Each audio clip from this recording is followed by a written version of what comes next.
असे जगावे दुनियेमध्ये आव्हानाचे लावून अत्तर, नजर रोखणी नजरेमध्ये आयुष्याला द्यावे उत्तर. नको गुलामी नक्षत्रांची, भीती आंधळ्या ताऱ्यांची, आयुष्याला भिडता नाही चैन करावी स्वप्नांची. पाय असावे जमिनीवरती, पाय असावे जमिनीवरती, कवेत अंबर घेताना, हसू असावे ओठावरती काळीज काढून देताना. असे दांडगी इच्छा ज्यांची, मार्ग तयाला मिळते सत्तर, नजर रोखणी नजरेमध्ये आयुष्याला द्यावे उत्तर.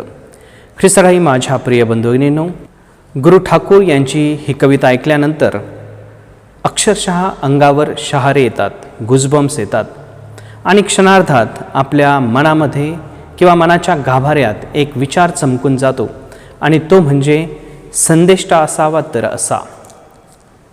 बुरसटलेल्या विचारांना न जुमानणारा, वाईट प्रवृत्तीविरुद्ध आवाज उठवणारा, पाय जमिनीवर रोतून आकाशाला गवसणी घालणारा आणि देवाच्या एका हाकेसरशी आपले काळीजही काढून देताना ओठावरती हसू असणारा.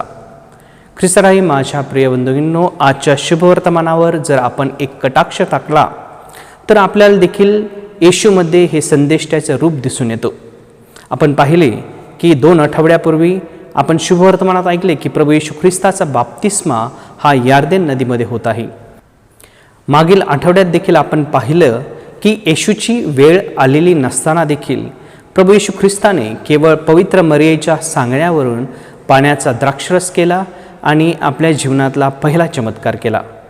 आज देखील आपण शुभवर्तमानात ऐकलेलं आहे की कशा प्रकारे प्रभू येशू ख्रिस्त भविष्यात तो जे काही करणार आहे त्याचं घोषणापत्र जाहीर करत आहे, मॅनिफेस्टो जाहीर करत आहे. आपल्याला माहीत आहे की सध्या इलेक्शनचा माहोल आहे, रणधुमाळी गाजत आहे आणि म्हणूनच कित्येक पार्टीज ज्या आहेत त्या आपापले मॅनिफेस्टो किंवा घोषणापत्र जाहीर करत आहे. कोणी म्हणत आहे की तुम्ही आम्हाला मत द्या आणि आम्ही तुमच्या मुलांचे शिक्षण मोफत करू. कोणी सांगत आहे आम्ही तुमची वीज बिल माफ करू. कोणी सांगत आहे की तुमच्या मुलांना आम्ही लॅपटॉप पुरवू. कोणी पेन्शनबाबत घोषणा करत आहे, तर कोणी सांगत आहे की आम्ही तुमच्या बँकेमध्ये इतके लाख रुपये देऊ. तर कोणी सांगत आहे की आम्ही तुमच्या युवकांना रोजगार उपलब्ध करून देऊ. ख्रिस्ताई माझ्या प्रिय बंधूंनो, आपल्याला या सर्व घोषणा माहीत आहेत आणि त्या किती पूर्ण होतात ह्या देखील आपण जाणले आहे. ख्रिस्ताई माझ्या प्रिय बंधूंनो, आजच्या शुभवर्तमान जर ऐकलं तर आपल्याला देखील असं दिसून येतं की प्रभू येशू ख्रिस्ताने देखील असंच एक घोषणापत्र जाहीर केलेलं होतं आणि ह्या घोषणापत्रात तो म्हणत आहे की परमेश्वराचा आत्मा माझ्यावर आला आहे, परमेश्वराचा आत्मा माझ्यावर आला आहे आणि त्याने दिनास सुवार्ता सांगण्यास, आंधळ्यांना दृष्टिदान देण्यास, जे ठेचले जात आहेत त्यांची सुटका करण्यास, त्याचप्रमाणे जे भग्नहृदय आहे अशा जनांस बरे करण्यास आणि बंदिवानांची सुटका करण्यास मला पाचारण करण्यात आलेलं आहे. ख्रिस्ताई माझ्या प्रिय बंधू-भगिनींनो, आणि हे सर्व काही नाझरेत गावातील एका छोट्याशा सभास्थानात घडत आहे. बहुतेकांना माहीत नसेल की सभास्थान आणि यरुशलेम मंदिरामध्ये काय फरक आहे.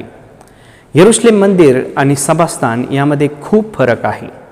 आपण जर बघितलं तर यरुशलेम मंदिर हे सर्व इस्रायली लोकांचं, यहुदी लोकांचं एक पवित्र असं एकमेव मंदिर होतं.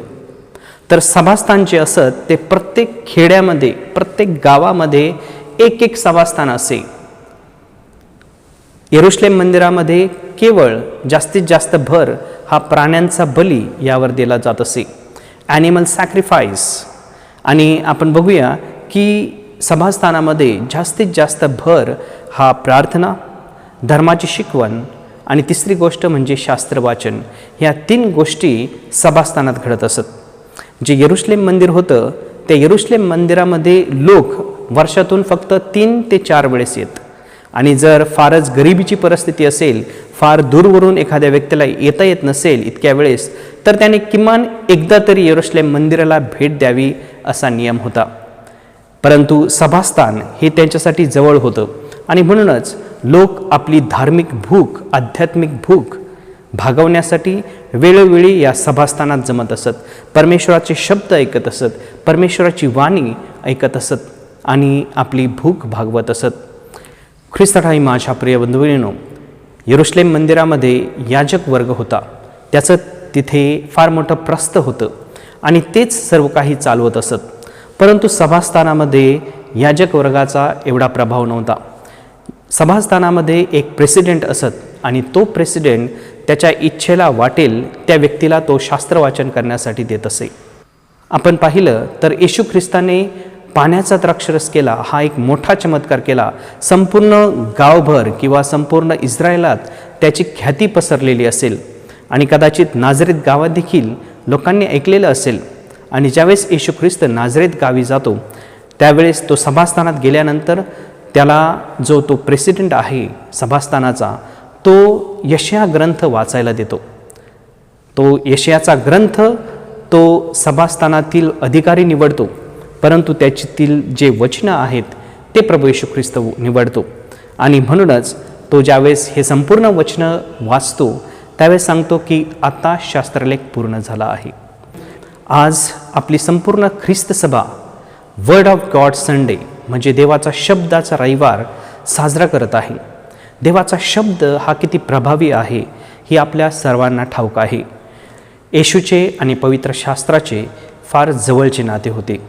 येशू ख्रिस्त लहान असल्यापासून त्याच्या आईवडिलांनी त्याच्यावर धार्मिक संस्काराचे धडे बिंबवले होते आणि म्हणूनच येशू ख्रिस्ताला पवित्र शास्त्राची एक आवड होती. आणि म्हणूनच 12 वर्षाचा एक छोटा मुलगा, ज्याचं वय खेळण्या बागडण्याचं आहे, ज्याचं वय उड्या मारण्याचं आहे, ज्याचं वय आपली मौजमजा करण्याचं आहे, ती व्यक्ती मंदिरामध्ये जे मोठे मोठे गुरुजन आहेत त्यांच्याबरोबर शास्त्राविषयी वार्तालाप करत आहे. यावरून आपण येशू ख्रिस्ताचं पवित्र शास्त्रावरील प्रेम दिसून येतं.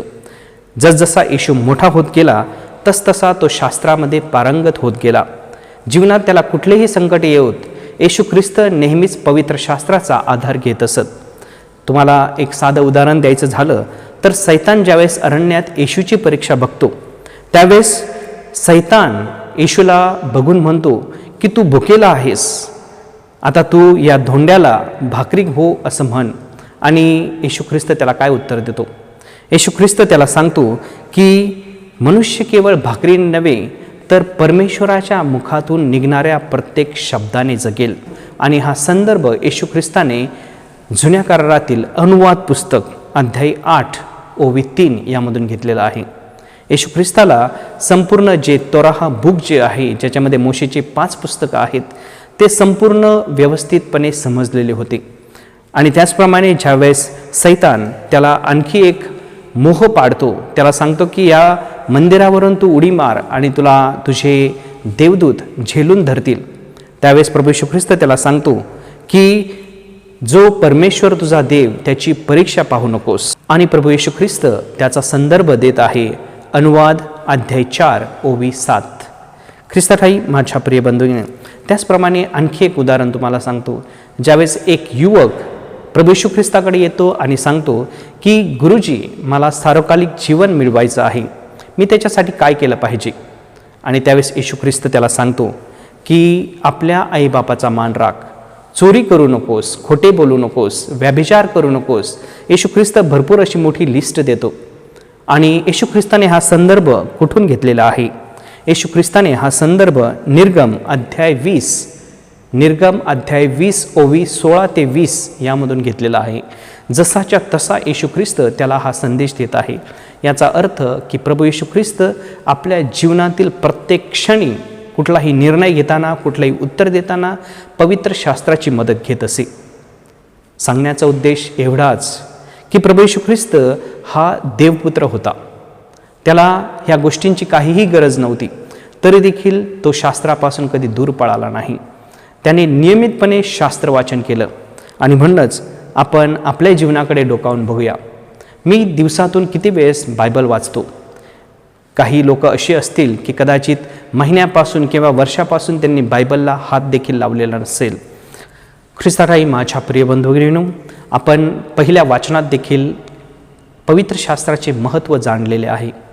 पहिल्या वाचनात आपण बघतो की यहुदी लोक हे बाबिलोनमध्ये गुलामगिरी करत होते आणि त्यावेळेस पर्शियाचा राजा सायरस हा त्या बाबिलोनवर चाल करून जातो आणि तेथील जो राजा आहे त्याचा तो पाडाव करतो आणि जे यहुदी लोक होते त्यांना सांगतो की जा, तुम्ही आपापल्या घरी जा, आनंद करा आणि तुमची गुलामगिरीतून मुक्तता केलेली आहे. आणि अशा समयी सर्व लोक आपापल्या घरी येतात. इज्रा जो याजक होता, ज्याचा फार मोठा वाटा आहे यरुशलेमचं मंदिर पुन्हा एकदा बांधण्यामध्ये आणि यरुशलेमची जी भिंत आहे ती बांधण्यामध्ये, ज्याचा सिंहाचा वाटा आहे, असा इज्रा याजक जो होता तो आपल्या सर्व लोकांना तिथं एका ठिकाणी जमवतो आणि तिथं जमवल्यानंतर पहाटेपासून तर दुपारी 2 वाजेपर्यंत कंटिन्युअसली ते शास्त्राचं वाचन त्यांच्यापुढे तो करतो. आणि त्यावेळी लोक आपले सर्व कामधंदे सोडून फक्त देवाचा शब्द ऐकण्यासाठी ते जमत आहे. आणि मग तिथं जमल्यानंतर हा इज्रा त्यांना अतिशय चांगल्या प्रकारे पवित्र शास्त्र काय आहे ते पटवून देत आहे. मोशेचे पहिले जे 5 पुस्तकं आहेत ते सर्व काही एकामागून एक त्यांना सांगितले जात आहेत, त्यांच्यापुढे वाचनाचं पठण केले जात आहे. आणि अशा प्रकारे ख्रिस्ताराई माझ्या प्रिय बंधूंनो, ज्यावेळेस लोक ते शास्त्र ऐकत होते त्यावेळेस कित्येक लोक रडत होते शास्त्र वाचन ऐकताना, कारण ते शास्त्र वाचनासाठी आतुरलेले होते, परमेश्वराचा शब्द ऐकण्यासाठी ते आतुर झालेले होते. ख्रिस्ताराई माझ्या प्रिय बंधूंनो, आपण आपल्या जीवनाकडे बघितलं तर आपल्या जीवनामध्ये असं काही घडत आहे का? मी परमेश्वराचा शब्द ऐकण्यासाठी आसुसलेलो असतो का? मी परमेश्वराचा शब्द कधी वाचतो का? जुन्या काळामध्ये आपण जर बघितलं की ज्यावेळेस ख्रिश्चन धर्मावर फार मोठी निर्बंध होते, ज्यावेळेस लोकांना बायबल वाचनासाठी परवानगी नसे, जो कोणी ज्याच्याकडे बायबल वगैरे असे त्याला ते मारून टाकलं जात असे. आणि अशा वेळी लोक एक छोटंसं पॉकेट बायबल जे म्हणत ते आपल्या खिशामध्ये किंवा आणखी घरामध्ये लपवून ठेवत असत आणि वेळ भेटेल त्यावेळेस ते बायबल वाचून आपली आध्यात्मिक भूक भागवत असत. परंतु असं म्हणतात की जिथं पिकतं तिथं विकत नाही. आणि अशा या धर्तीवर आपल्या घरी एक नव्हे तर 2-3 बायबल असतील, परंतु ते वाचनासाठी आपल्याला वेळ नाही. आपल्याला खरोखर कुठेतरी सिंहावलोकन करण्याची गरज आहे, आपले मननचिंतन करण्याची गरज आहे. एकदा असंच एक जोडपं आपल्या लग्नाचा 25वा वाढदिवस साजरा करत असतं. त्यांची चर्चमधील जी उपस्थिती आहे ती फारच कमी होती. ते वेळेवर चर्चला येत नसत, बहुतेक वेळेस रविवारचं चर्च देखील चुकवत असत. परंतु लग्नाच्या 25व्या वाढदिवशी धर्मगुरूंनी आपल्या घरी येऊन प्रार्थना करावी अशी त्यांची फार इच्छा होती. आणि मग त्यांनी धर्मगुरूंना फोन केला आणि सांगितलं की काहीही करून तुम्ही आमच्या घरी या, फक्त थोडेसे गेस्ट वगैरे आहेत त्यांच्याबरोबर तुम्ही आमच्यासाठी प्रार्थना करा. परंतु धर्मगुरूंनी सांगितलं की मला ऑलरेडी एका हॉस्पिटलमध्ये आजाऱ्याला आशीर्वाद द्यायला जायचं आहे. त्यांनी खूप विनवणी केली की फादर काहीही करून फक्त अर्ध्या तासासाठी तरी या. आणि मग धर्मगुरू त्यांच्या घरी आले आणि ज्यावेळेस धर्मगुरू तिथे आले त्यावेळेस त्या नवरा बायकोने अतिशय आनंदाने आपण एकमेकांना काय गिफ्ट दिलेले आहेत ते धर्मगुरूंना दाखवायला सुरुवात केली. त्यांनी जो नवरा आहे त्याने सर्वप्रथम सांगितलं की फादर, मी माझ्या बायकोसाठी बघा किती छान सोन्याचा हार केलेला आहे. नंतर बायकोने देखील सांगितलं की हे नेहमी ऑफिस काम करतात आणि म्हणून त्यांच्यासाठी मी सोन्याचा पेन हा गिफ्ट त्यांना केलेला आहे. ख्रिस्ताराई माझ्या प्रिय बंधूंनो, धर्मगुरूंना ह्या दोन्हीही गिफ्ट फार आवडल्या, परंतु त्यातून त्यांना जो पेन होता सोन्याचा तो फारच आवडला. त्यांनी 2-4 वेळेस तो निरखून बघितला आणि त्याचं कौतुक देखील केलं. त्यानंतर ज्यावेळेस प्रार्थना सुरू झाली त्यांनी बायबल वगैरे उघडलं आणि बायबलची वचनं त्यांना सांगून त्यांच्यासाठी प्रार्थना केली आणि आपल्या कार्यासाठी ते निघून गेले. सर्व जे लोक होते घरी जमलेले ते जेवण वगैरे त्यांनी केलं आणि ते देखील आपापल्या घरी गेले.